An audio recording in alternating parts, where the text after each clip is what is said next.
नमस्कार प्रिय दर्शकों।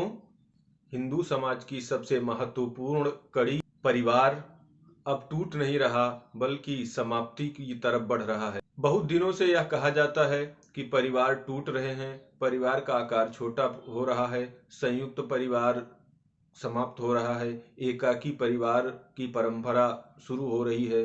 किंतु आज समाज के अंदर केवल यह परिवार टूट नहीं रहे बल्कि यह परिवार समाप्ति की कगार पर हैं और यह हिंदू समाज के लिए बहुत ही चिंता और विचार का विषय है। परिवार टूटने के बहुत सारे कारण हैं। इसमें कुछ कारण मूर्खतापूर्ण हैं और कुछ कारण बुद्धिमत्तापूर्ण हैं। कुछ समय की मांग है और कुछ लोगों की इच्छाएं या जरूरतें हैं, उसके कारण ऐसा हो रहा है। किंतु समाज शास्त्र का यह मानना है कि किसी भी धर्म और संस्कृति की आधारशिला और समाज का सबसे महत्वपूर्ण स्तंभ परिवार ही होता है। अगर परिवार ही टूट जाता है तो उस समाज में धर्म और संस्कृति की कल्पना भी नहीं की जा सकती। तो हमारे परिवारों का टूटना जारी है और उसके कारणों को हम समझते हैं कि वह कौन कौन से कारण हैं। इसमें सबसे पहला कारण दहेज प्रथा और वैवाहिक समस्याओं के कारण हमारे बहुत सारे युवक और युवतियां बिना शादी के ही रह जाते हैं। तो जिसकी शादी नहीं होती उसका परिवार तो शुरू ही नहीं हुआ, तो वह तो परिवार बनने से पहले ही टूट जाता है। तो वह भी चिंता का विषय है। इसके अलावा कुछ परिवार, कुछ माता पिता केवल एक या दो बच्चे पैदा करते हैं, तो वहां पर भी वह अगर एक बच्चा है तो वह पूर्ण परिवार नहीं है, अगर दो बच्चे हैं तो भी वह अधूरा परिवार ही माना जाता है। क्यों? क्योंकि उसके अंदर चाचा चाची, मौसी, बुआ इत्यादि बहुत सारे जो पारिवारिक रिश्ते हैं उसमें वह पूर्ण नहीं हो पाते हैं और वह परिवार अधूरा रह जाता है। इस नेक्स्ट कि आजकल हमारे बहुत सारे परिवारों में युवक बच्चों के और विशेषकर बच्चियों के भी शिक्षा और नौकरी की होड़ लगी हुई है।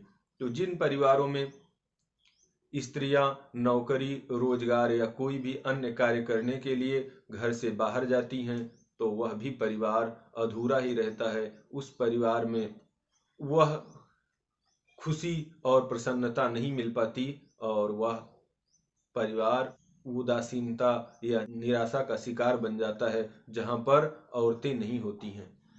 इस तरह के रोजगार परस्त स्त्रियों को बच्चे पैदा करने में, उनका पालन पोषण करने में बहुत दिक्कत होती है और वह किसी भी तरह एक या दो बच्चे पैदा करती हैं, उनका भी पालन पोषण पारिवारिक माहौल में नहीं हो पाता।